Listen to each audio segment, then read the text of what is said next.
I then did my master's in special education, but focused on students diagnosed with emotional and behavioral disorders. What led you to focus on emotions and young boys and men in general? One way that I often start answering this question is I was a high school teacher near Vancouver, British Columbia, Canada, where I live. And one of my favorite students, you're not supposed to have favorite students, but you have favorite students. He died from suicide in my second year. And so that was a really impactful experience where I was really close to him. And it made me kind of focus more on like, okay, emotional, mental health issues. I then did my master's in special education, but focused on students diagnosed with emotional and behavioral disorders. That's one of the categories in North America.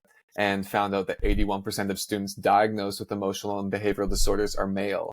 And I was like, oh, how come the disproportion? How much is biology? How much is socialization? I was a history teacher and a biology teacher prior to this. So I kind of always was curious about the biological piece and socialization piece. And in hindsight, I think I had a bit of wishful thinking that I thought that like emotionality would be like the silver bullet. Like if we could get increased emotional fluency, literacy, emotional intelligence, then there'd be less pain in the world, less boys and men in pain, less pain being caused. And I do think that is super important. But in my PhD research, I did find like it's not the silver bullet for just solving anything. And I don't even know if silver bullets exist when we talk about these topics. But healthy emotionality is really important, but it's not the end all be all of these conversations.